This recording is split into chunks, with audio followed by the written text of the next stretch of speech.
know what's going on or what's in my mind. When I look at time, feel like it's in my grasp, but it sort of gets me every time. I'll run away, I'll never hide. When the truth comes, I'ma be just fine. When the day awaits and the night alive, yeah, we gon' be alright. He said, move around, what you doing now? Doing now. Said my mind gone. He said, why now? I said, I lost it now. He said, really hot.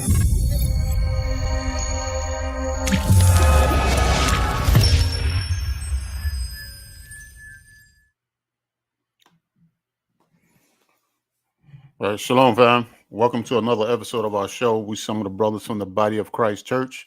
And as always, it's a blessing and a pleasure to come out and bring forth the words of the living God to his people. So as you see the title, we're going to continue with an episode we've been doing on Doctrine of Christ versus Doctrine of Devils. And we was dealing with the Anunnaki. This is the part 4 of this series. And hopefully we could cover everything we need to cover. We did want to hit some things about Isis and Osiris and the goddesses of Egypt and Horus. We might touch in a little of that today, but we do want to continue and expose some things about this doctrine, this modern doctrine of these astronauts coming from other planets, as they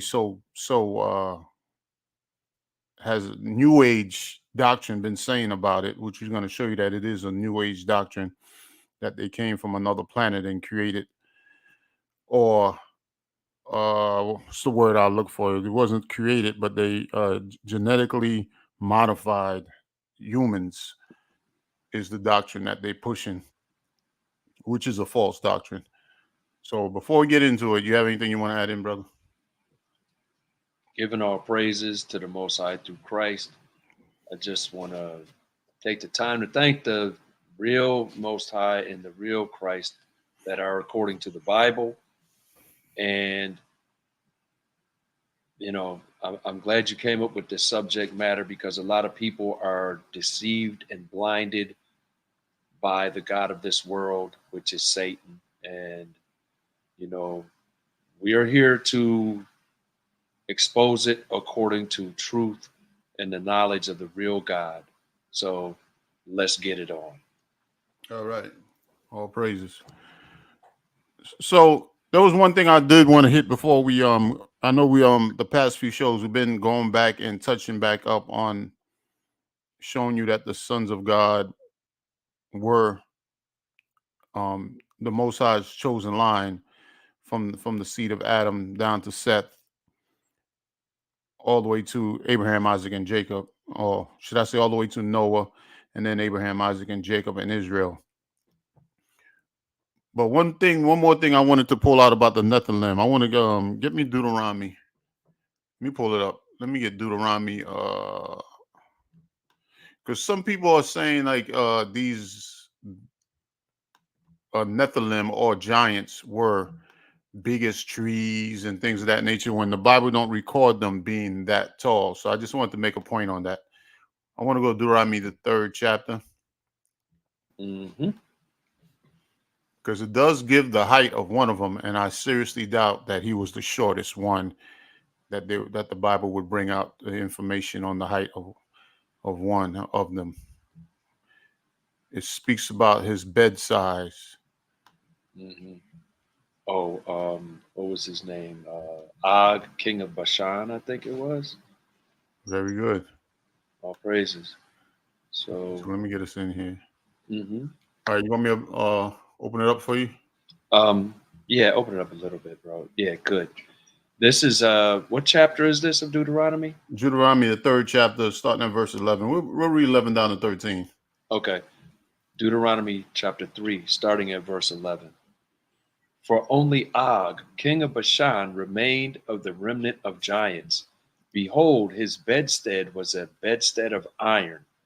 Is it not in Ramoth of the children of Ammon? 9 cubits was the length thereof, and 4 cubits the breadth of it, after the cubit of a man. And this land which we possessed at that time from Aroer, which is by the river Arnon, And half Mount Gilead and the cities thereof gave I unto the Reubenites and to the Gadites. And the rest of Gilead and all Bashan, being the kingdom of Og, gave I unto the half tribe of Manasseh, all the region of Argob with all Bashan, which was called the land of giants. So it says that this giant, so-called, that his bed was what? 9 cubits was the length thereof. So obviously it's something there close to how tall he is. Yeah. So let's look up 9 cubits. Let me pull up 9 cubits real quick. Okay. To show, is that big as a tree like they saying, or as a building? 47 feet, bro. What does it say right here? 9 cubits. 9 cubits equals 13.5 feet. So 13.5 feet. That's not no guy that's as big as a building. And I would imagine he had to be someone very tall among the giants for them to have his height recorded. Plus that's his bed size. I know the length of my bed is about 2 feet longer than me. Or Yeah. You have to give it at least a feet longer. So I would imagine he had to be at least anywhere from 11 to 12 and a half feet, I would say, which is pretty tall, even by today's standards. But it's not as tall as what you hear people talking about, like these guys was big as buildings and biggest trees and things of that nature. No, it's not that tall. And not only that, we don't get as big as we were as one time. The scriptures tell us in I meant to get that scripture too. You know what that scripture had in Apocrypha where it talks about how as time passed, we are not as big as we used to be, or not as the food isn't on the same level that it was. The fragrance and flowers ain't on the same level that it was. The vitamins and proteins and stuff that's in the soil ain't at the same level that it once was. The nutritional value of fruits and vegetables are not at the same level that it once was. So I would also imagine that our strength is not where it was, and our stature is not where it once was as we get older, as the earth deteriorates and get older. Exactly. 2nd Esdras 5:54. Okay, let me pull that up real quick. Thank you. Yep.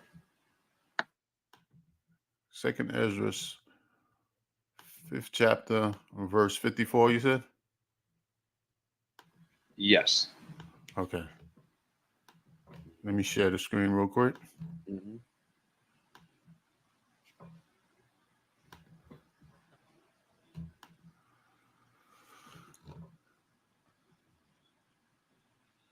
Second Esdras chapter 5, verse 54. Consider thou therefore also how that ye are less of stature than those that were before you. Go ahead. 55. And so are they that come after you less than ye, as the creatures which now begin to be old and have passed over the strength of youth. So it's very simple. They might tell you that, no, we just as big. No, we're not just as big as our forefathers were. We're not as strong. And if you think about it, especially in the time, we spoke about this before, when they were living to be 900 to 1,000 years, I would imagine that a man 500 years old will beat the tail off a 20-year-old or 30-year-old man, or 40. What we are right now at our prime, a man at 500 years old would destroy. Mm-hmm. What we are now at our prime, a man at 50 would destroy, because you have much more life and energy, that more than we could comprehend right now, what they had in themselves. Mm-hmm. So an average man, would have to be taller than we are now. So you imagine a giant that's about 13 feet tall. He's not really that high to a man that's about, average man. Even if we say the average man was about 7 feet, Esau lies about everything. His records will lie about everything, but the Bible is where the truth is. And the Bible's telling us that our stature is less than it was back then. And I believe that, and it makes sense. Because Mhm. even when I was young, I know we used to see flowers, man. That the smell of flowers, man, was so aromatic, man. Yeah. Now I smell them. You barely smell anything now. Mm-hmm. So they, the earth is really deteriorated. Hey, you know what, bro? Since we're in the Apocrypha, can we go to Baruch 3 right quick? And I just want to read something straight through and give like a little 30-second commentary on it. All right, what chapter in Baruch you want? 3.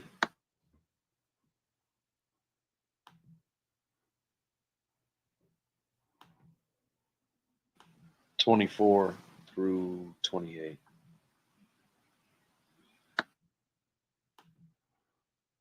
All right, Baruch 3:24. It says, Okay. "O Israel, how great is the house of God, and how large is the place of his possession. Great and has none end, high and unmeasurable. There were the giants, famous from the beginning, that were of so great stature and so great expert in war. Those did not the Lord choose, neither gave he the way of knowledge unto them. But they were destroyed because they had no wisdom and perished through their own foolishness." Okay. So I just wanted to go over that right quick because in the beginning, I mentioned, the true God of the Bible. All right. His knowledge and, he runs the whole earth. That's just him. And even though people like to misquote and misunderstand and run with Genesis 6 into this doctrine that we are going over today, we have to understand that they died. When we looked in Deuteronomy, the king of Og of Bashan, he died. So all of these, fallacies about these different, astronauts being giants, being tall as skyscrapers or 6-story buildings or whatever, that stuff is not wisdom. And we're going to go on from there. I just wanted to make sure that we understand that because we, looking at these giants and the whole basis of this doctrine being true is they say, well, it's in the Bible. Yeah, but they died. Only the righteous, only the people that were giants in righteousness, meaning their mind was completely submitted to the Most High. Those are the ones that live. And there is nothing about them, the giants in this doctrine, the Anunnaki, or whatever. There's nothing about them,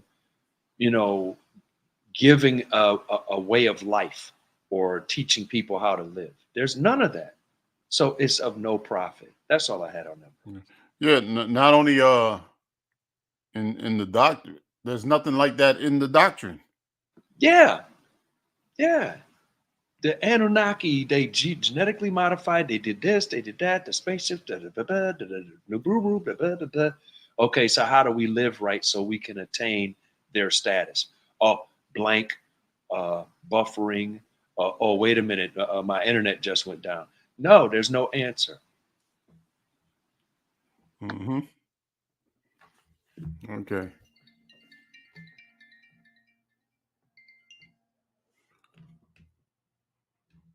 All right.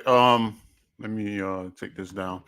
All right. So before we pick up, what I really want to show in this episode is how this stuff that we're looking at is something that's modern.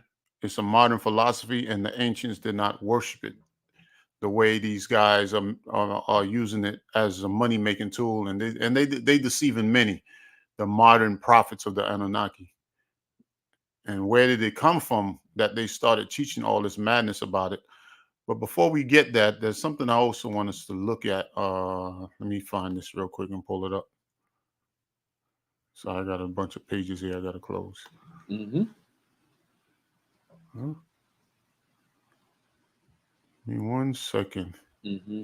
Yeah, it's really funny how you got, and we're going to go into it, that they got all these people talking all this stuff in modern times, but when you look at the actual true translation of these tablets and steles and stuff like that, or steels, that from the ancient times, they don't say that. I mean, even on Wikipedia page of Zechariah Stitchin or the Anunnaki, I forget which one it is, they tell you that they took artistic liberty with the translation.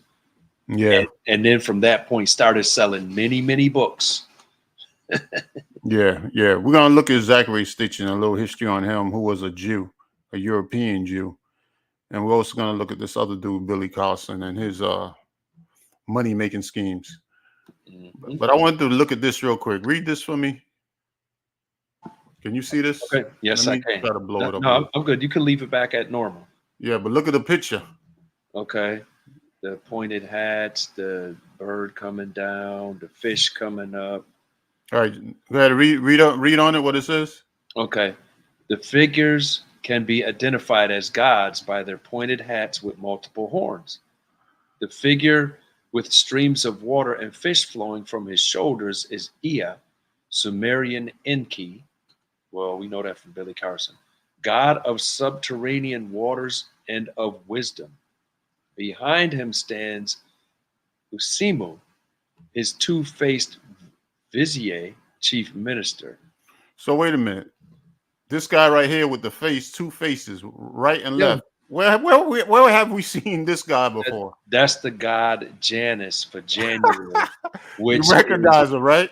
Yeah, because he's looking backwards and forward at the same time. The beginning of doors and gates of predicting the future and not recompense, but recognizing the past and learning from the past. Yes, that's the one that the Greeks were dealing with. Mm-hmm. Yep. And also is where the term January comes from, which modern day people use to celebrate the new year because it's a new beginning, as they say. Mm-hmm. And this is the same God going all the way back to ancient Sumer. Yep. So it just keeps on showing you how this thing just filters down through different empires all the way to now. You'll still see this guy, the god is Janus, which they give a different name here, but he has his place in Greek mythology. And this guy, Enki, with waters, that's how you know this thing isn't realistic, because people looking at it as realistic. But look at this dude, man. He got fishes flowing from him and the ocean coming out of his shoulders. But guess what? Those two men, gods, got on skirts. And we see that in today's society as well. And then, the having the control of the fish and the subterranean levels, that's Aquaman or Prince Namor. Yeah. From Greek Roman and comic book mythology, which, the comic book mythology is a lot of it is built on, these ancient gods as well. But let me read the rest of it. Yes. Okay, I'm going to go down to where it says behind. Behind him stands Isumu, his two-faced vizier or chief minister. At the center of the scene is the sun god Shamash, Sumerian Utu, with rays rising from his shoulders. He is cutting his way through the mountains in order to rise at dawn. To his left is a winged goddess Ishtar, Sumerian Inanna, which is where we get Ashtar, Ashtaroth, Ishtar, and Easter. The weapons rising from her shoulders symbolize her warlike characteristics, which is the strong black woman goddess characteristic in this modern society. Just wait, you'll see. Yeah. At the center of the scene is the sun god Shamash. That's the one I really wanted, because we know that the sun god, this is him right here, using a knife to cut through. So this sun god is something that has been worshipped all the way till now. Yeah, is the worship of the sun god Shamash. So I kind of wanted to highlight that. And the funny thing about these deities that these people use, when you look at them, I want to pull up another picture. I was kind of wanted to save this for the Egyptian episode but I want to pull it up now to show something about this. Yeah, we'll just pull it back up again next time, bro. Yeah, yeah. You know? Make sure I get the right one. Hmm. This is an Egyptian god here.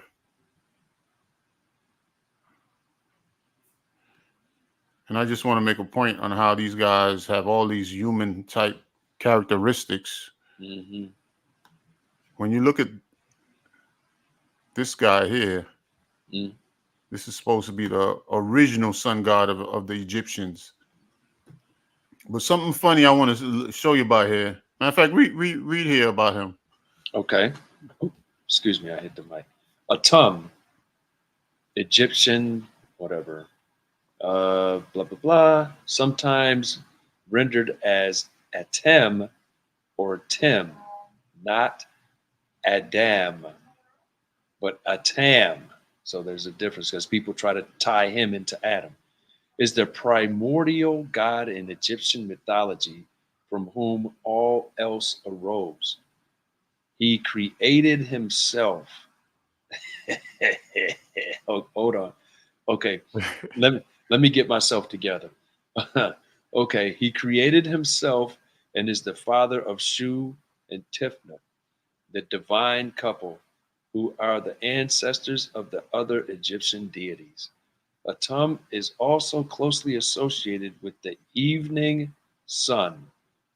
As a primordial god and as the evening sun, Atum as Satanic and underworld connections. So, as above, so below. You see how this stuff all ties in?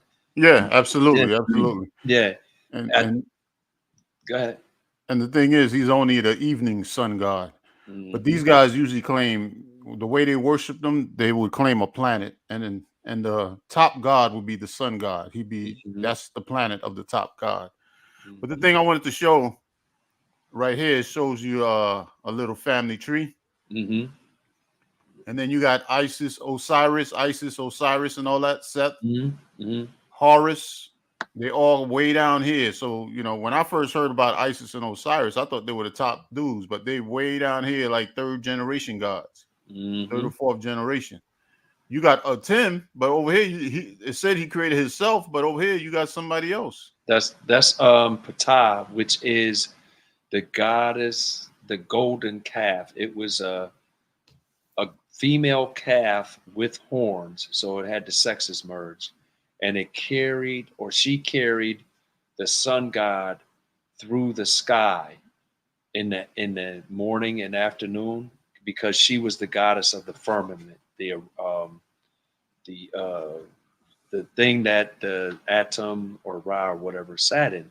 Also, she is the goddess that I think it's Rihanna has tattooed on her stomach under her breast, like squatting, kneeling with her wings spread. She also took that form as well. But that goddess Ptah is the golden calf that the Israelites were worshiping in the wilderness. Mm, very good. But the thing is, too, you see these guys, they supposed to be brothers and sisters, but they having children. Brothers and sisters, they had all these children. And Osiris and Isis, brothers and sisters again, had Horus. So it's all in the family. Oh yeah. Hmm. And read this bottom part right here, a representation of. A representation of the Memphite idea of creation, stating Ptah as the original creator and father to Atum Ra. But Ptah was the sun goddess. So Mm. how can she be the father or something? So that's all going into Egyptian mythology. Mm. And it is connected with the Anunnaki as well. Just again, just different names. Yep. So okay. Hmm. All right, I want to bring this up about this guy. We're gonna play a video about him, but I Hmm. want to read a couple of things about this individual here. Hopefully, this video shouldn't be that long.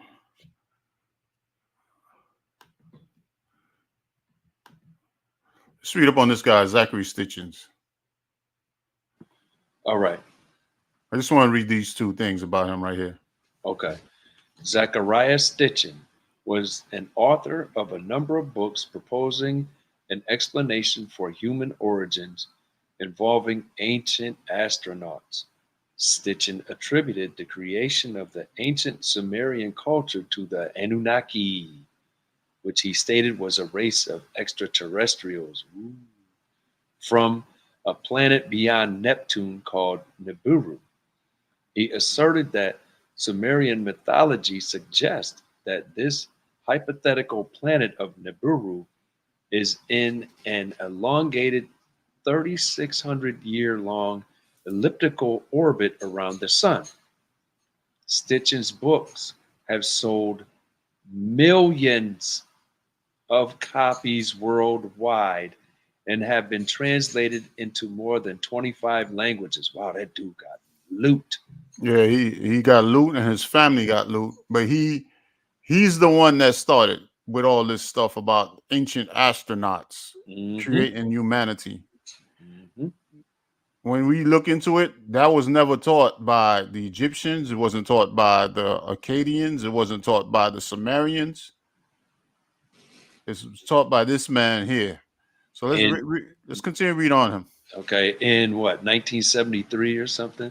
Mhm. So Stitchin's ideas have been resoundingly rejected by scientists, academics, historians, including Sumerologists, Orientalists, and Assyriologists. And Sumeriologist is somebody that is studied in Sumeria.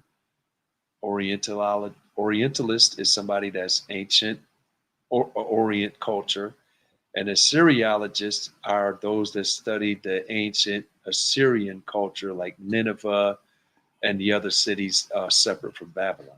Yeah, they dig archaeological foundings and things of that Yeah, nature. yeah. I And mean, none of them has found any evidence of the things that he's spewing out in these books. mhm, But it looks like mhm. other individuals have picked up the baton and are bringing forth his doctrine as if it's gospel. Yeah, and they making mad money off of this doctrine, just like a mega church pastor. Mm-hmm. So I'm gonna start that again.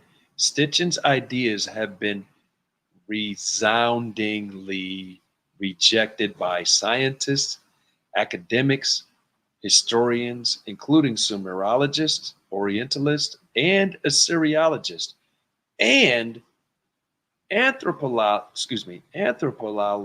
Oh my God, anthropology. You're I got doing to good, study. bro. You're doing No, way I'm better not. than I'll do. No.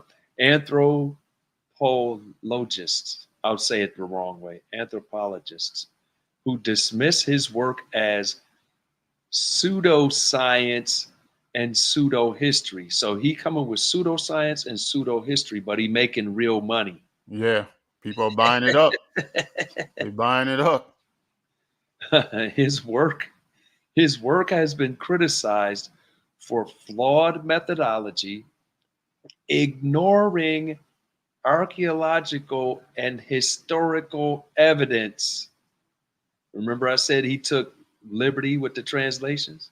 Yeah, absolutely. Mhm. And mistranslations of ancient texts, as well as for incorrect astronomical and scientific claims. So it's foolishness. Yeah, yeah. And people want to make fun of the Bible and go into this dude when the stuff he brings out is total madness, bro. Mm-hmm. You talk about a comic book history, bro. Oh my goodness, bro. Straight up comic book. Avengers Assemble, bro. But people believe in it. People believe in it as being the original true origins of man. You know, they believe it. And read one more part right here of where he Yeah. come from. Stitchin was born into a Jewish family in Baku, the capital of then Soviet Azerbaijan, and raised in Mandatory Palestine, which in 1948 became the modern state of Israel. He received a degree in economics, not anthropology, not Sumerology or anything like that, degree in economics from the University of London. So he knows money.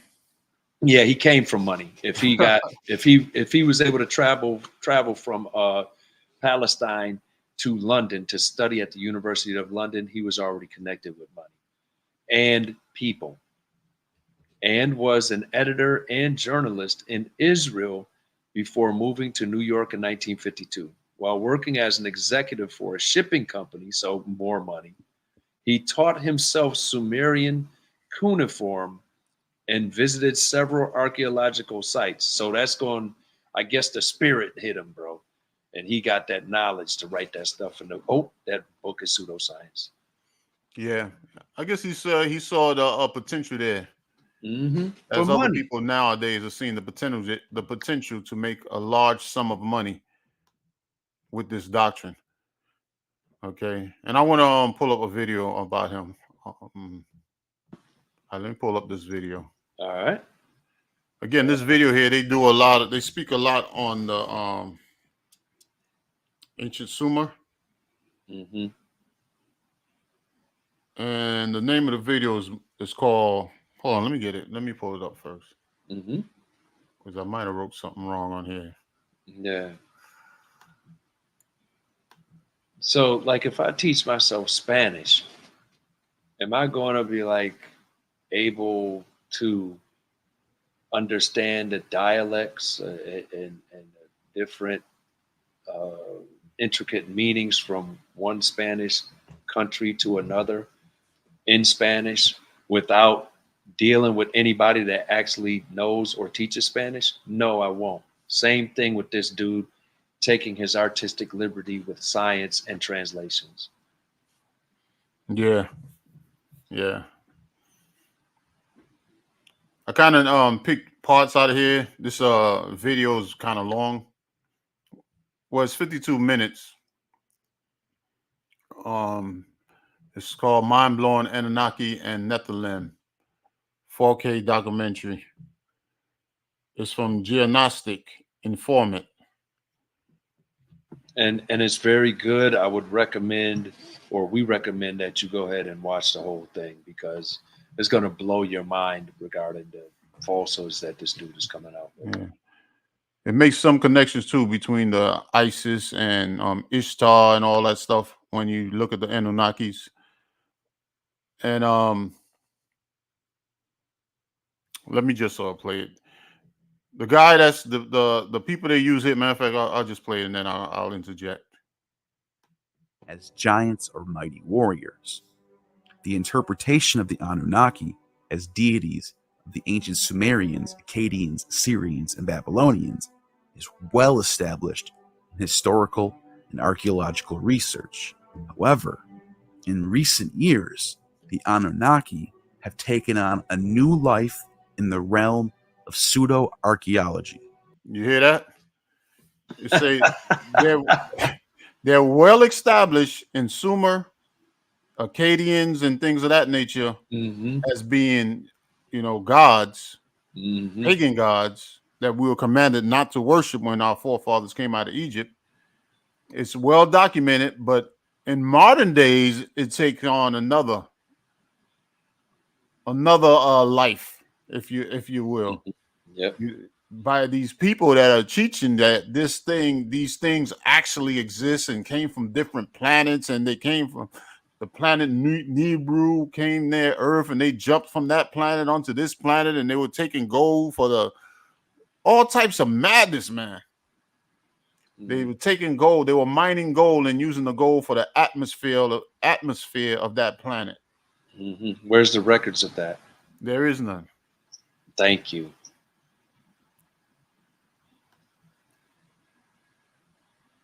Uh-oh. Conspiracy theories in science fiction. For example, the ancient astronaut theory proposed by Zecharia Sitchin. Okay, there he goes. This is one of his books. His Earth Chronicle. This is one of his books here. Yeah, for $24.95. Sorry about that. Let me hold on 1 second.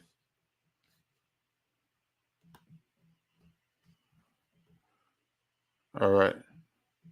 Argues that the Anunnaki were actually a race of extraterrestrial beings from the planet Nibiru, who visited Earth in search of gold over 400,000 years ago.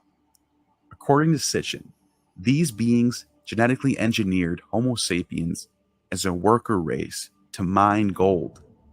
Zecharia Sitchin also posits that the Anunnaki were a race of extraterrestrial beings who visited Earth and genetically engineered humans. So this is the guy here, the Jewish man here, that brought out this false doctrine. For over a half a century, biblical scholar and All right, let me fast forward a little. Again, you can watch this on YouTube. It's 52 minutes long. There's another video too that's about 7 hours, and they use the same people that's about to speak here. I think they are Syriologists, and they're gonna speak on how he mistranslated a lot of things. Mm-hmm. And again, you can watch it for yourself. I'm gonna jump around a lot because, you know, for time's sake. Yeah. Important to emphasize that these interpretations are not accepted by mainstream historians, archaeologists, or experts in Mesopotamian mythology. They are often criticized for a lack of rigorous scholarship, misinterpretations of ancient texts, and a reliance on unsupported speculations. Here is Dr. Joshua Bowen, an Assyriologist who has done several videos and wrote books on this subject. I have links to these full videos and his book, How to Read Sumerian, which is one of my go-tos in my library. Yeah, they have to keep this in mind when you... Right. They're kind of using some joke. They're kind of joking around here saying to believe that stuff, you had to be a tinfoil hat wearing person, or so they're kind of making mockery of people that believe in that. I kind of wish they didn't do that because it makes them look less credible dressing like that. Yeah, but it is kind of interesting though. Yeah. I was looking for another source because it did turn me off that they were dressing like clowns on it. Mm-hmm. But they did make some very good points. And they are using another video that's about 7 hours long. They use them also. I think this is a short version of that video because that video brings out a lot more information that we'll be doing this class for years to come. But anyway, let me play a little more of them. Number one, when you look at Sumerian and what people are saying about Sumerian, but you know, in his book, he does this all the time. You know what? It's sort of the equivalent to, it's far worse, but it's roughly equivalent to if you were to say butterfly, right? Somebody 1,000 years from now will see the word butterfly and they would say, this is a type of a stick that was kind of slippery and went on bread that was able to soar through the air. Butterfly. Nope. No, it's not. As it turns out. So he's giving us an example of how he's using conjecture to add and to put in his own spin on what he's reading in the text. Gods as ancient astronauts. So let me jump a little more. I'm gonna jump around a little.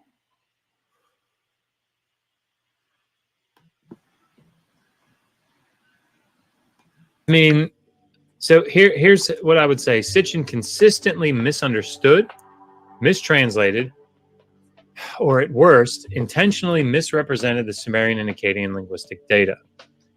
It seems likely that he did not know Sumerian or Akkadian. If he did, he made such basic and egregious errors.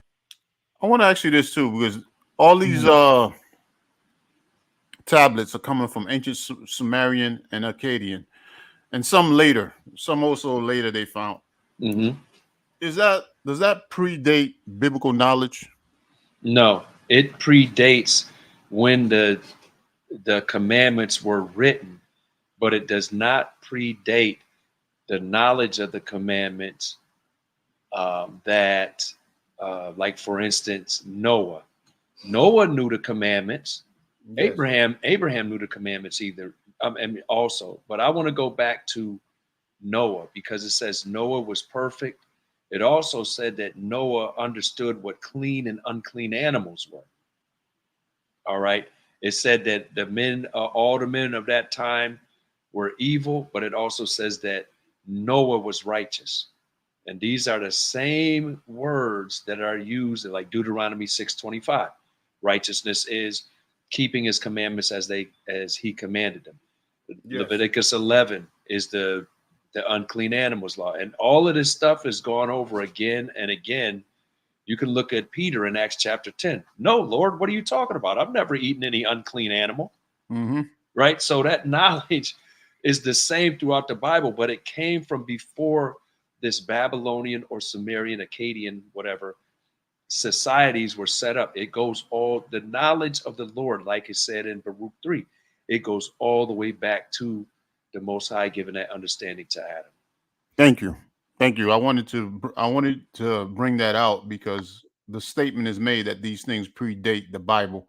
And one of the individuals that said that, he said that the Bible wasn't written to sometime after something AD, he said, which is a lie.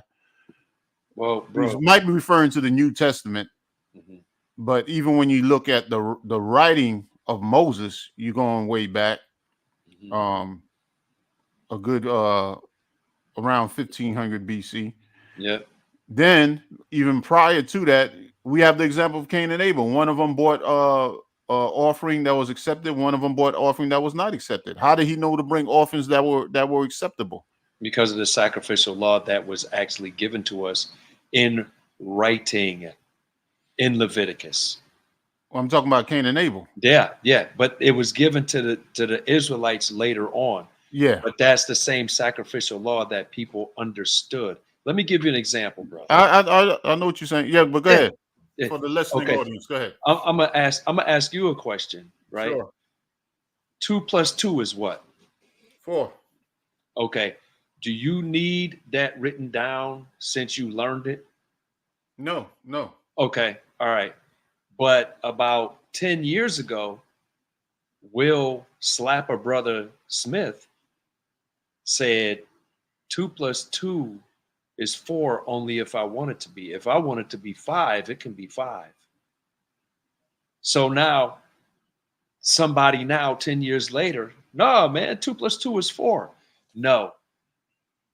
Will Smith predates that. Yeah, it predates me saying it now, but it's always been that way. Thank you. And that's the understanding. That's part of the understanding of Christ. When you're dealing with the knowledge of Christ, he's saying, like, when you read the new covenant, it's basically telling us that we should know right from wrong. He said the law is not made for the righteous man, but for sinners. So if you're doing wicked and evil, now I got to give you a law because you don't even know how to treat your brother. That should be common sense that you shouldn't steal from your brother. Thank you. That should be common sense that you shouldn't sleep with your brother's wife. But since y'all starting to do that and y'all getting evil, now I got to write it down.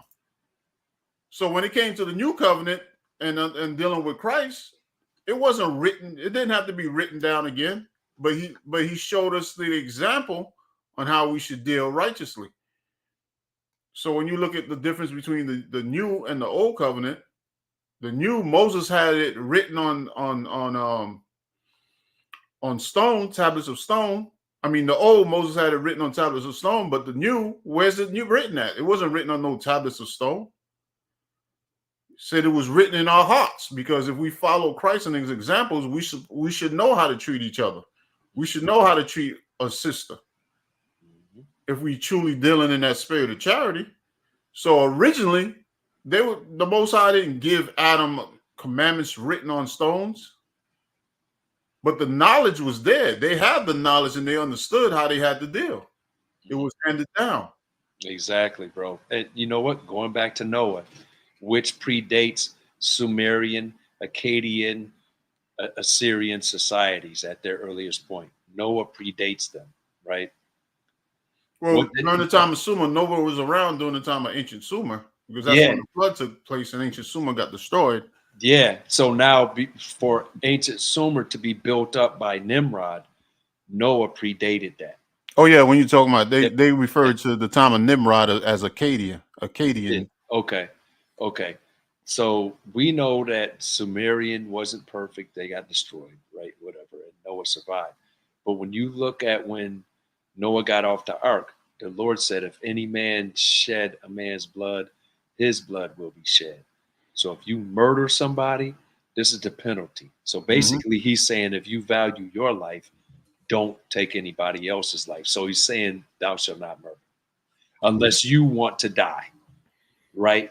So now, why did that judgment and law have to be given to Noah for him to reinforce it in the people that would come from his children? Because they was doing it before the flood and it was unrighteous. Yeah. Right. Yeah. So that righteousness always existed. Like you said, why should you have it written down in the Bible to tell you how to treat your brother? Because we don't know how, because we're wicked. That Noah and murder example and the stealing example and stuff like that, that stuff was always an understanding. But because we were, are, and hopefully not will be wicked, it has to be written down for us. But it was not always written down. Yeah. It wasn't always written down. It was always an understanding that you were taught as a child, and then you were guided. And then when you were old enough, you were living it on your own without supervision. You were able to be righteous before the Most High, like Noah was. You know. So the point being is that when we look at ancient Sumer, even though they didn't have a Bible, they knew about Adam. They knew about the Most High and the creation. Yes. They knew about sin. They knew about the laws and everything. So to say that it predates that is individuals that are very foolish in their understanding of Scripture. They're very foolish in spiritual understanding, because these things do not predate man. They do not predate the biblical records. So that's false. So let's continue. Because this war right here, like it's, and we just went over like the first bullet point. Let's look at the rest, man. This is interesting. With the language that one can only conclude that he was intentionally misleading his audience. In either case, hold on. So he did not know, even though it says he taught himself this, he made basic and extremely harmful errors with the language that one can only conclude that he was intentionally misleading his audience. If that ain't a mega church pastor saying what he got to say to get that money, I don't know what is, because this Stitching dude made a ton of money off these books. Read this part right here. It said it seems likely that he did not know Sumerian or Akkadian. If he did, he made such basic and egregious errors, which the language that one can only conclude that he was intentionally misleading his audience. He was a mega church pastor, bro. Yeah, he was an opportunist, man. He knew about money. He knew that was an opportunity to make a lot of money. But the story that he's telling, the ancient people didn't believe it the way he's telling it. So this last part, this right here, I couldn't take this down. YouTube.com digital Hammurabi. The people who made the video put this on there, but it made an excellent point to sell. It's talking about to sell books, but he's gonna say, you got to pay close attention to what he says when he read this line here. Stitchin brilliantly used the Mesopotamian literary corpus and the lack of widespread familiarity with the text and the languages to sell his books.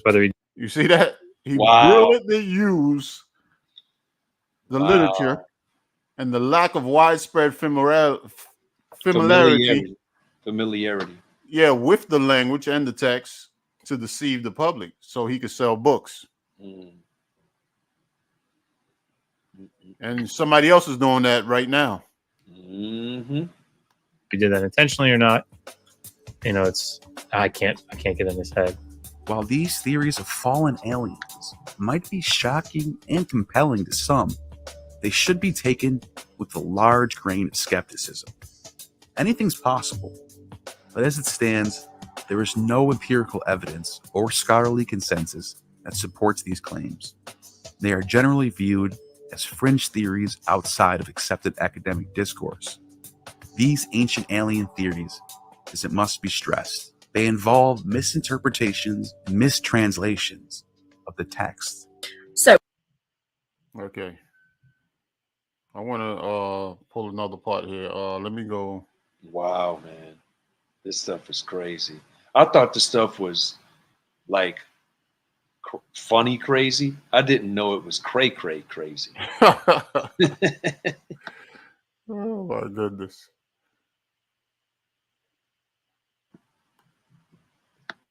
Let me This book makes you want to weep and then die. Sitchin's interpretation of the Enuma Elish and his association of Marduk with Nibiru is heavily criticized by scholars. Mainstream interpretation reads the Enuma Elish as mythology and not literal astronomical account, more connected with nature of the world rather than the nature of space. Furthermore, Sitchin's identification of Nibiru with Marduk is not supported in any cuneiform text that we know of. The term Nibiru in the extant text is used to denote a point of crossing, and sometimes is associated with certain celestial bodies, depending on their position in the sky. But it's never described as the home of the Anunnaki, nor as an additional planet in our solar system. You hear that? Wow. So it was like, you know, a point of crossing, like when stars cross, or, you know, the planets cross in their paths or meet up or something like that. When the planets align, it was used more something like in that type of term, not as a whole nother different planet. Yeah. Man, this is, you know what? I'm gonna have to say it. He was more than a mega church pastor. This dude was a pimp. Hey, he's still pimping them to this day, man. Mm-hmm. His estate still getting rich off these books. And people are still believing in this stuff, man. Unusual orbit, as Sitchin claims. So the problem with this, apart from taking a myth as literal fact and believing that the gods were actually aliens that genuinely came to Earth and genetically engineered all humanity, the problem with this is that the goddess Inanna is very often conceptualized as the planet Venus. All the time. It's very, very common in Mesopotamia for gods to be like not just associated with celestial bodies, but they are those celestial bodies. It's why judgments would take place outside before Utu or Shamash, the sun god, because he was the god of judgment, because as the sun, the literal sun, he saw everything that happened. So he wouldn't. So that's a very interesting point they're making, that these ancient gods like Ishtar was Venus, that they believe that these planets were these ancient gods. So they believe that planets, even to this day, I heard people say that planets are angels and things of that nature. I don't know if you ever heard that. Mm-hmm. Mm-hmm. So that's one of the things that they point out that people believe. Mm-hmm. Know if you were telling the truth, and he would know if you were lying. So Inanna is not flying over the Earth in a rocket ship. She is the Venus star. Where the Venus star She's at? the planet Venus. Oh, it's up there. Yeah, that's Inanna. Sitchin's theories and translations of Sumerian texts have drawn considerable criticism from professional scholars in the field. Some of the key points of contention from Dr. Bowen and others, who are proficient in the Sumerian language, have pointed out numerous mistakes in his translations. They argue that Sitchin appears to lack solid understanding of Sumerian grammar, syntax, and vocabulary. Hold on. This dude did not understand grammar, which is punctuations, apostrophes, periods, commas, semicolons. He did not understand syntax, which means sentence construction. Paul ran to get the ball. Proper noun, action, subject, action, what the subject did with the action. All right. The object of the action that the subject did. All right. Syntax. Or vocabulary. See Jane run. He would translate it as Jimmy looked fat. From C. Jane Run. Dude, come on. How crazy is that? How crazy is that? You know, it's absolutely insane that we don't investigate stuff before we get into it. It's just absolutely crazy, bro. I don't understand that. Matter of fact, can you rewind like 30 seconds or something like that and play that part again? I just had to interrupt. I'm sorry about that, bro. But let's give me like 30 seconds. Yeah, right there. Yep, thanks. Outside before Utu or Shamash, the sun god, because he was the god of judgment, because as the sun, the literal sun, he saw everything that happened. So he would know if you were telling the truth and he would know if you were lying. So Inanna is not flying over the earth in a rocket ship. She is the Venus star. Where the Venus star She's at? the planet Venus. Oh, it up there. Yeah, that's Inanna.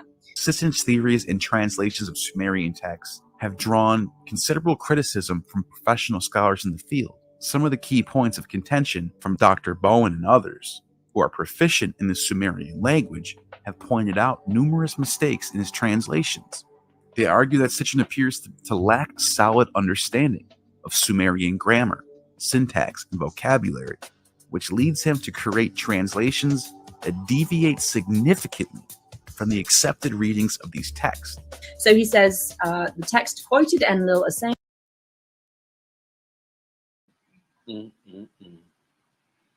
Insane, bro.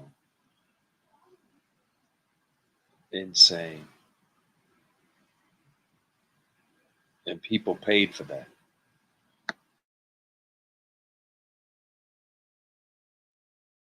Text out of context and imposing his own interpretations on them. For instance, he refers to the Anunnaki as actual extraterrestrial beings. Sitchin claims that the Sumerians knew of an extra planet beyond Neptune called Nibiru, which has a long elliptical orbit around the sun. He never provides the source for this or what text he's referring to. According to Sitchin, the Sumerians believe that the Anunnaki came from this planet. However, scholars point out that the term Nibiru is just used for a celestial point of crossing or a large celestial body, and there's no text that identifies Nibiru as an ancient home for the Anunnaki. You see how that works? Wow. Wow. But how many books did he have in total? People, when we say something, we try.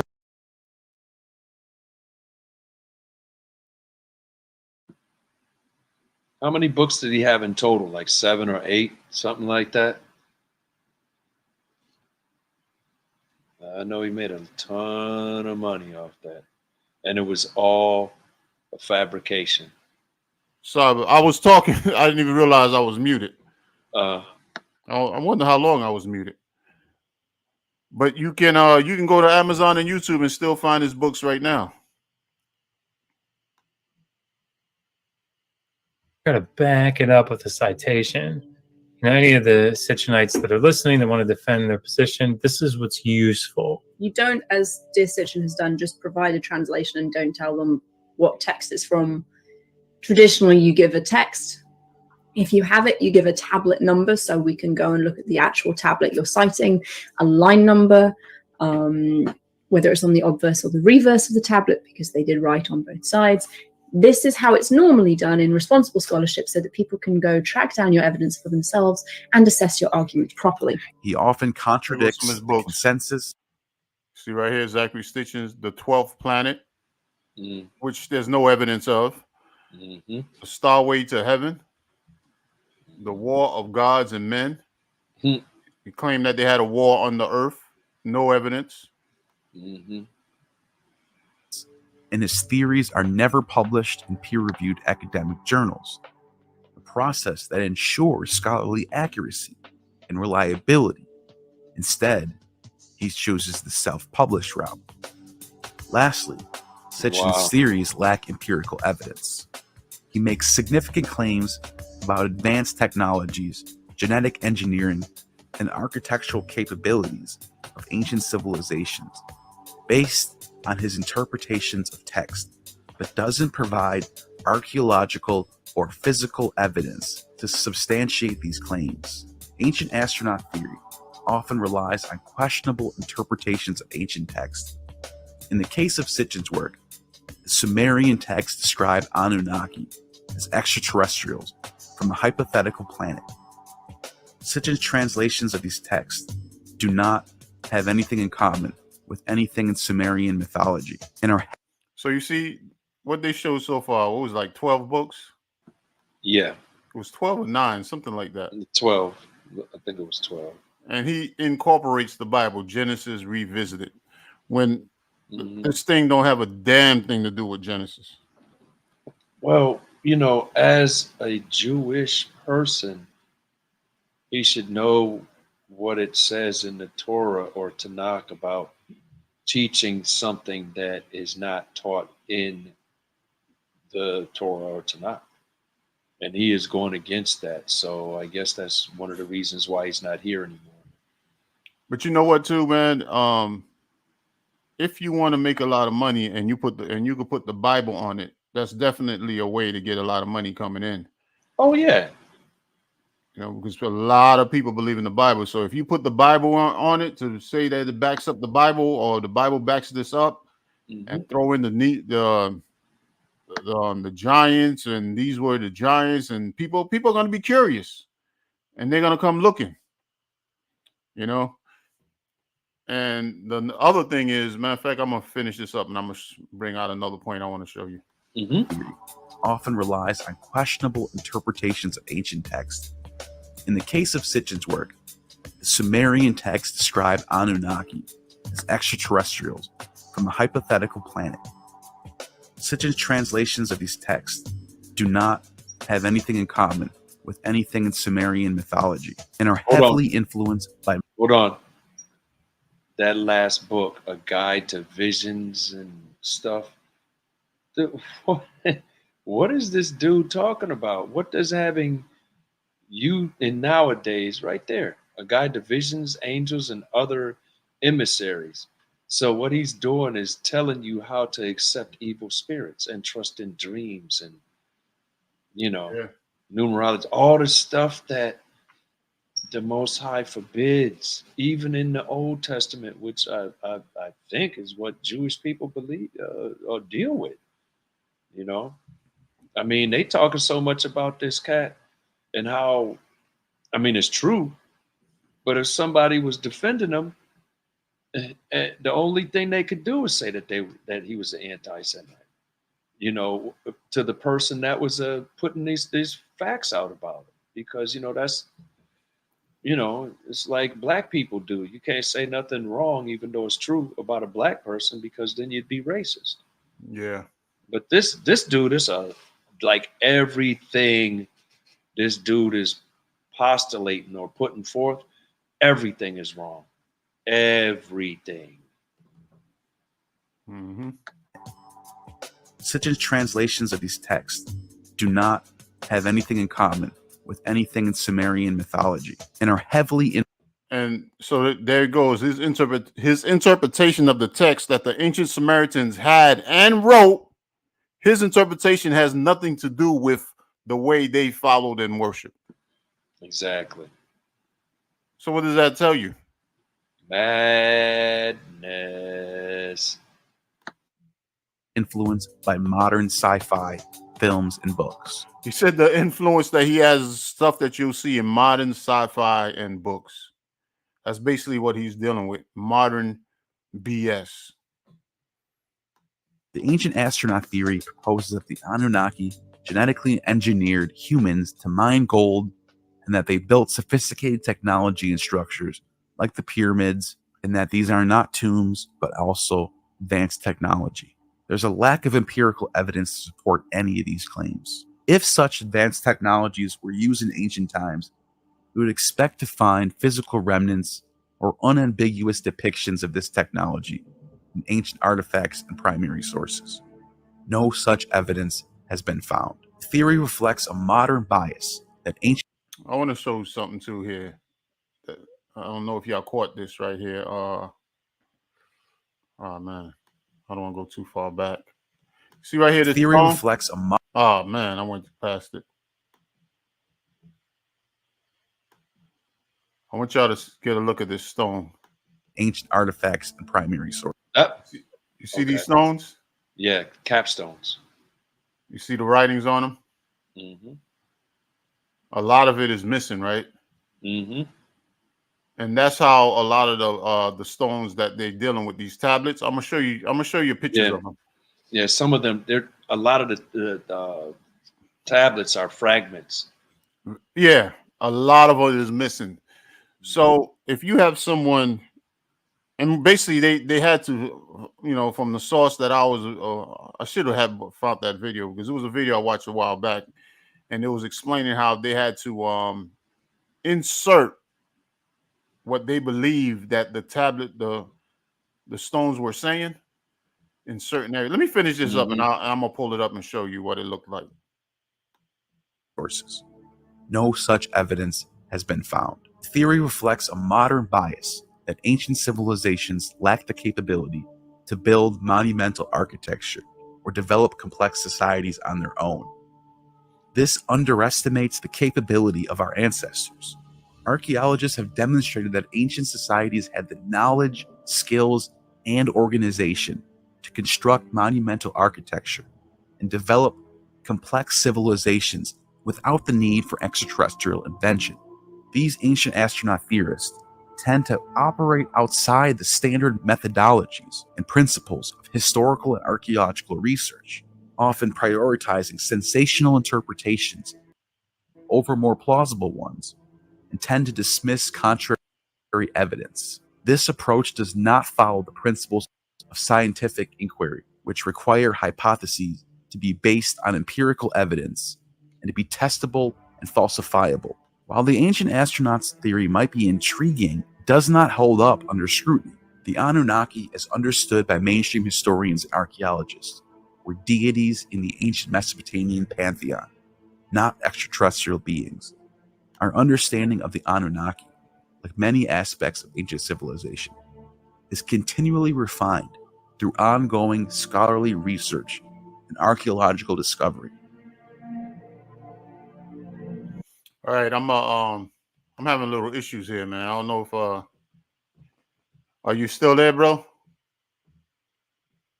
You got removed somehow. I added you back in, but yeah, it just dropped, bro. I don't know what happened. It was like, I was sending you a text saying I don't know what happened, and then it popped up again. So all praises to the Most High through Christ. I'm back. Yeah, I was having some issues. I hope it didn't mess up the recording. No, it'll be all right, man. Just go with it. If you didn't have anything else, I want to go to one scripture right now. I want to show you some of these tablets that they use. I'm gonna put this up, then you could go to that picture. You see that picture right there? Yes. You see how damaged these things are that they're using? Okay, that looked like a couple paragraphs missing in that. Man, a couple paragraphs.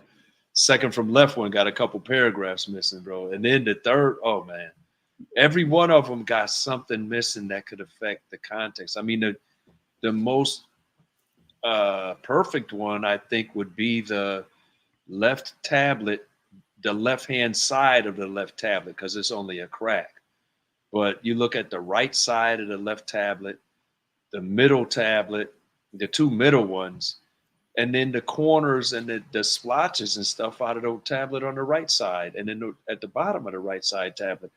The best you can do is it's like you read the book, a book about the sinking of the Titanic, and then everywhere it mentions iceberg is missing.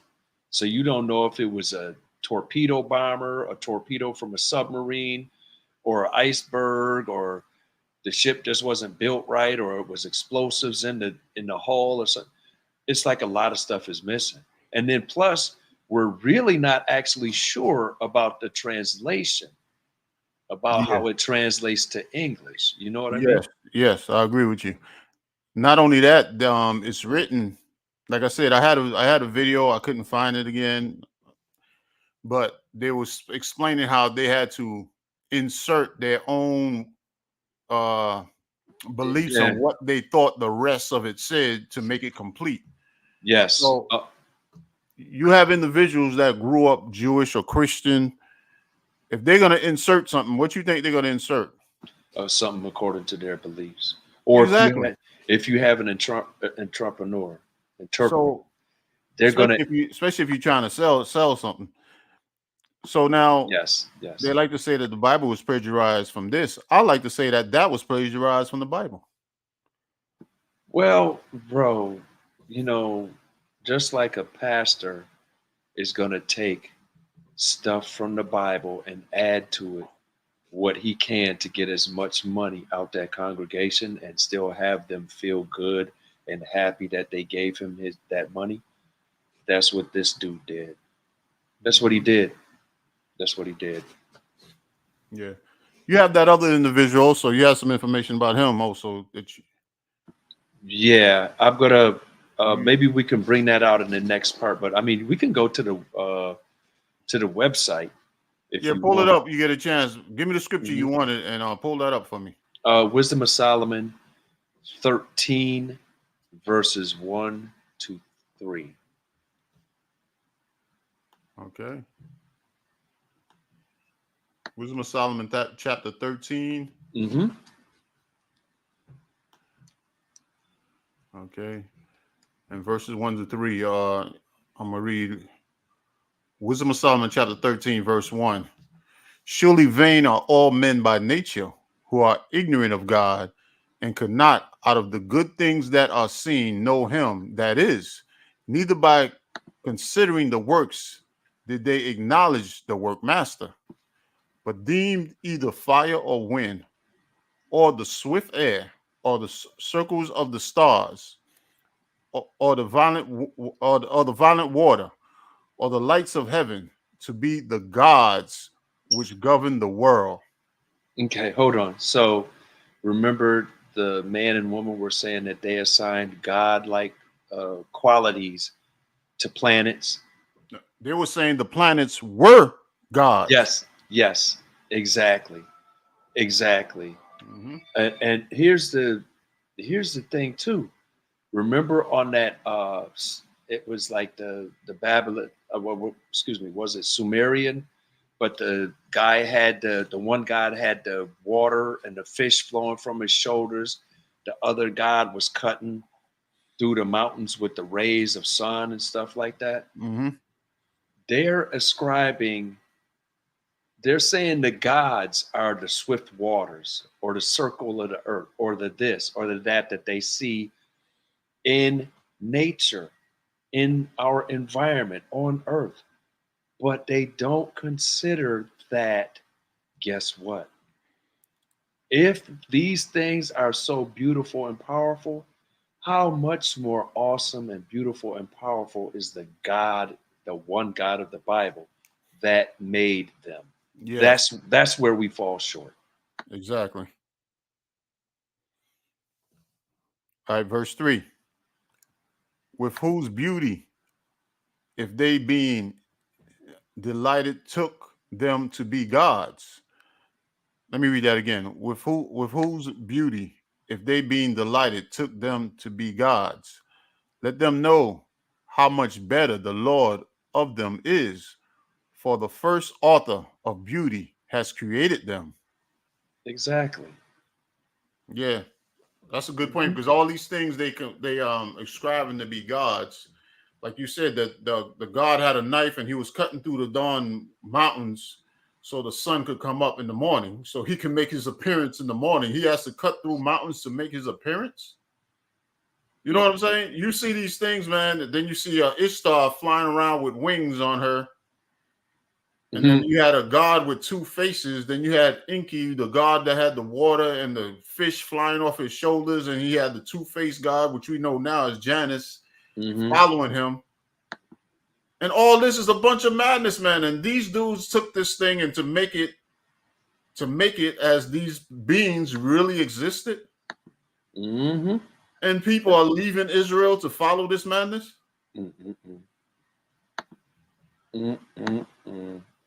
It's insane. Mm-hmm. All right, did you get that? Yeah, gotta let me see. Okay, yeah, it's pulled up now. Unless you want, I could show a couple No. of I got it. It's up. But okay. yeah, this is Billy Carson's website. Okay. So let's see. Let's zoom in a little bit. Maybe that looks a little bit better. So what we're going to do is we're going to go here. This is his website, Forbidden Knowledge, where he has, cosmic perspective on earthly battles, the quantum decree of Thoth, which is Thoth is another Egyptian style god that comes from the Anunnaki. Whatever, man. But anyway, let's go here, books to read so you can get up on the knowledge that this dude has, because he's basically a Zechariah Stitchenite. Yeah, he's a disciple of Zechariah Stitchen. Okay, so check this out. This is recommended reading. Top of the list, right? Let's see. Woke doesn't mean broke. Billy Carson. Wow, his book. Emerald Tablets. His book. Manifesting Your Destiny. Manifest Destiny Journal on how to use witchcraft to make things happen, to call things into existence for your personal benefit. And a lot of people like to say Christ did that, but when Christ had the opportunity to manifest those stones into bread for his personal benefit, he did not. He considered it a temptation of Satan, or was a temptation of Satan. So you try to manifest stuff for your own benefit, guess what you're doing? You're going into the wisdom of Satan. But it's his son's book. Okay. Yeah. And I believe this is his girlfriend or wife or whatever. Graham Hancock. Okay. Graham Hancock. Look at this one. Magicians of the Gods. Mm-hmm. Which we know they did deal a lot in witchcraft, because that's what it's talking about, witchcraft. Mm-hmm. Yep. And they do deal deep into witchcraft and sorcery. Mm-hmm. And those are the individuals that I have heard that possess certain territories. Like they try to ascribe gods to this planet and that planet. Mm-hmm. Well, I have heard that there were certain territories or islands that certain demons are in charge of. Mm-hmm. And you know what? Look at this. The Masons book, Morals and Dogma, written by a high-powered Freemason wearing a skirt. So that goes back to that Babylonian sculpture that we saw with the gods wearing the skirts or something. The Three Initiates. All right. Secret Teachings of All Ages by one of the most powerful the Masons, and we're going to have to do a class on those soon. One of the most powerful Masons of the 20th century, Manly P. Hall. Some of these books are books you shouldn't even have in your house. Ancient Egypt, Before the Pyramids, Tree of Life, 32 Secret Paths of Solomon. This is Kabbalah, basically, right here. They're ascribing Solomon's name to it. I'm not sure if he got into it. He did get into the idolatry, marrying all them women. Okay. But this stuff is like witchcraft and devil, communing with the devil, basically. 32 Secret Paths of Solomon, the Lesser Key of Solomon. And then what? Down here you have Solomon's Builders, Lost Keys of Freemasonry, because he wants you to get into that Satanism, because Freemasonry is another denomination of Satanism. All right. The Alchemical Keys to Masonic Ritual. Oh, he wants you to get into ritualized Satanism. Freemasons for Dummies. Okay. All right. So these are the things, the alchemists, art of war. These are the things that this dude is actually pushing. He is actually pushing this stuff on people to be up on the knowledge that he's talking about, but none of these books tell you and teach you how to live right according to the Most High God, the creator of all heaven and earth. They are telling you how to commune with Satan and be selfish, heartless, and deceptive like Satan is. Yeah. Yeah. They're not telling you about eternal life, how to make it, Mhm. you know, into the kingdom of the Most High, how to live righteously before the Most High. You know what I'm saying? How to deal with your brother, how to deal with your wife and relationships and, you know, children, and how we supposed to deal with one another on this planet. Mhm. Nothing about the information that would heal this planet and heal us as a Mhm. people. Just like you said, just selfishness about myself. How can I get some money? How can money, and, you know, and I be me. Mhm. But the Exactly. knowledge of the Most High isn't about that. Mhm. Yeah. And that's what you notice when you get into all this stuff that they're bringing out, all these things about these tablets. Nothing is going to enrich you spiritually. Mhm. That's how we know it's a bunch of madness. Yeah, you can go ahead and take that down if you want, bro. Okay, That's I'm gonna throw up one real quick thing. I know we Mhm. about to we ain't gonna Yeah. hit it that long today. Yeah, because I got my internet connection is unstable. I'm gonna have to go in a minute. I thought I pulled it down, man. I stopped the sharing. No, But okay, hold on 1 second. I got you. I'll do it from my side. Okay. All right, there we go. And I was telling you earlier. Let me pull this up real quick, just since you pulled that up. This is some more information about. This is Zachary Stitchin's stuff he got on Amazon. Still, so he died 14 years ago. Still clocking money. Still clocking money, dude. They got a box set. Look at it, complete Earth Chronicles, dude. What is going on, man? Dude, the 12th planet, the Lost Book of Enki. Dude, all you need is one Bible and then a dictionary if you don't understand what the words mean, and then possibly a couple history books so you can get a you know, like when they were fighting the wars and stuff, if you choose to do so. But all you need is a Bible and a dictionary, bro.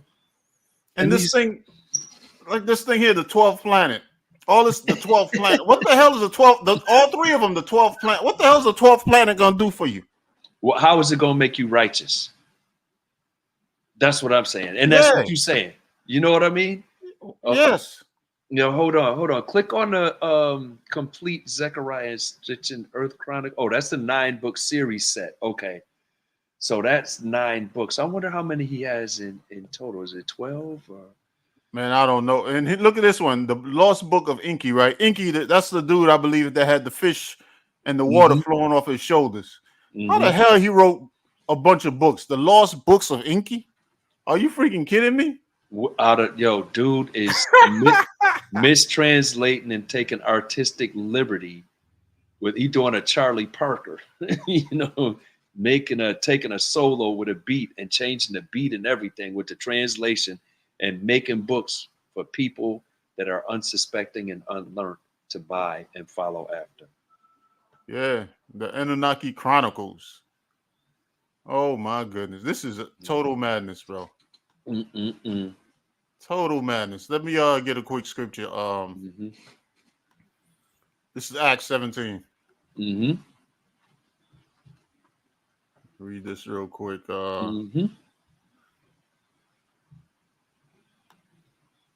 Acts 17. What should we start on Acts 17? Let's start at I think 29. Yep. Excellent. You know what? Let me. I forgot to share the screen. Yeah, that was the other one too. I did. Yeah, that not the one that the wisdom. The Wisdom of Solomon one. You forgot. Yeah, that's all right. But people can look it up. It was Wisdom of Solomon 13, 1, 2, and 3. Man. Don't worry about it. You good now? And you trying to have my eyes pop out my head, bro? Okay, thank you. Acts chapter 17, starting at verse 29. For as much then as we are the offspring of God, we ought not. Hold on 1 second. Okay. Start at 26, matter of fact. Acts 17, 26. And hath made of one blood all nations of men for to dwell on all the face of the earth, and hath determined the times before appointed and the bounds of their habitation, that they should seek the Lord, if haply they might feel after him and find him, though he be not far from every one of us. For in him we live and move and have our being, as certain also of your own prophets have said, for we are also his offspring. For as much then as we are the offspring of God, we ought not to think that the Godhead is like unto gold or silver or stone or graven by art and man's device. And that's what they do. A lot of these things, they made images out of them. People bow down to these statues. Even to this day, people bow down to statues and stuff. Mm-hmm. But the Most High is a spirit. He's not in a statue. That's right. And he don't need your gold or your silver or your money. And I know there's a scripture. I was looking for the scripture too, where the Most High was talking to Moses, and he told Moses, he said, the people see me dealing with you from the heavens. See that they make not to them statues of gold and of silver, you know, to me. Mm-hmm. Mm-hmm. You know what I'm saying? Because that's what the people were doing. Mm-hmm. Go ahead, read on. And the times of this ignorance God winked at, but now commandeth all men everywhere to repent. So all this philosophy and these doctrines of the Anunnaki and the different deities that came from that, or that people worshipped, and as we said last week, they didn't worship them all together.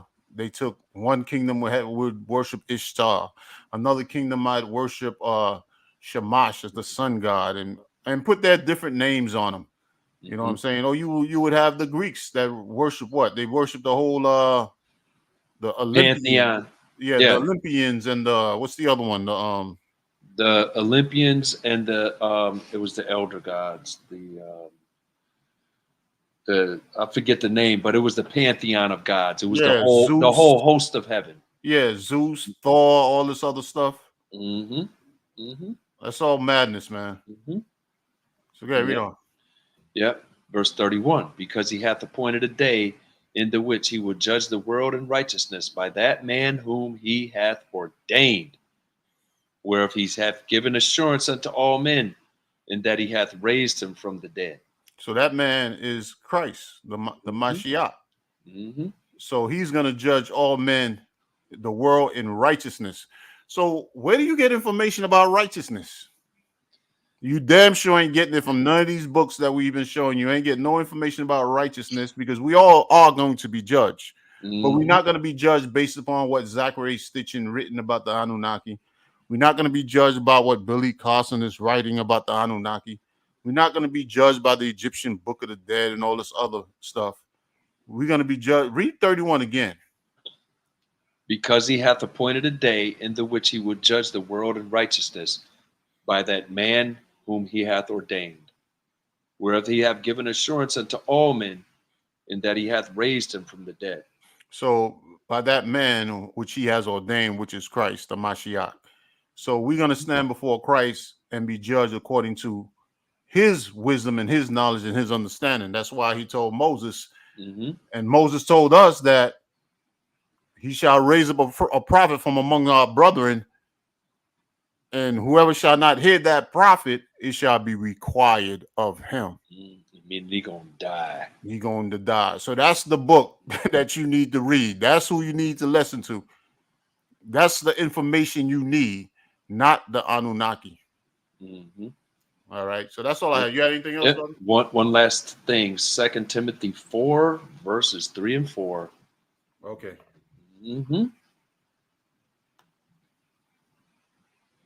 You can put the magnification back to normal, bro, and just increase the text size if you want. 4 verses 3 and 4. Yeah. Yeah, let me Yep. There we go. Okay. Let me read it right quick. For the time, I'll read it. Go ahead. For the time will come when they will not endure sound doctrine, but after their own lusts shall they heap to themselves teachers having itching ears, and they shall turn away their ears from the truth, and shall be turned unto fables. What is fables? It's a myth. And what is myth? mythology. A system of myth is mythology. Mm. Okay. So Paul was telling Timothy, listen, the time is going to come and we are living in it. And it's been going on for quite some time.